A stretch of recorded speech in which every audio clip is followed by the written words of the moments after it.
So I would first like to rebuttal the statement on talking about how some of the states with the most restricted gun laws do have the highest violence, and that is true. That's completely true. But again, as my partner stated, that the highest gun violence in America is in Chicago, but over 50% of those guns were outsourced to states that had lower or had more relaxed gun laws.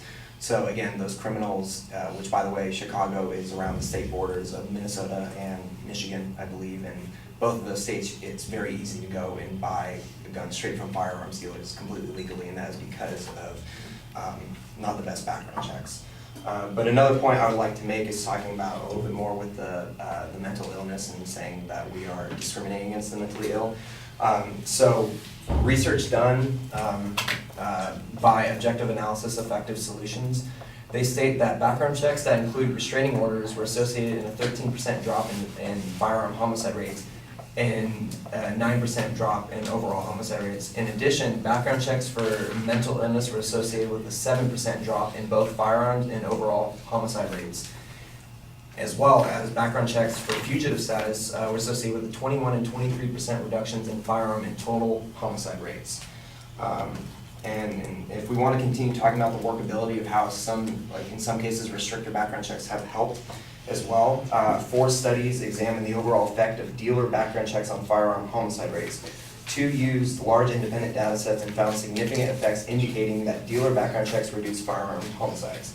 Component analysis from a single study found significant effects indicating that restraining order, fugitive check, and mental illness, when adding those in the criteria for background checks, reduce firearm homicide rates in general.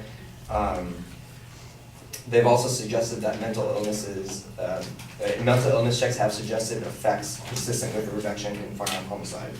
I do agree that the current system is somewhat flawed, and that is because we do have state background check systems as well as federal background check systems.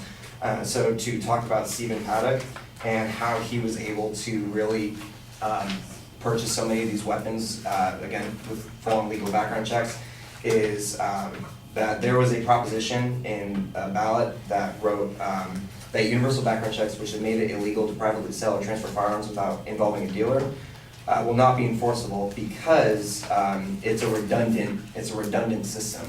If Nevada has their own background check and the FBI has their own background check, the FBI would refuse to run background checks on behalf because they have chosen their own point of contact center to run background checks.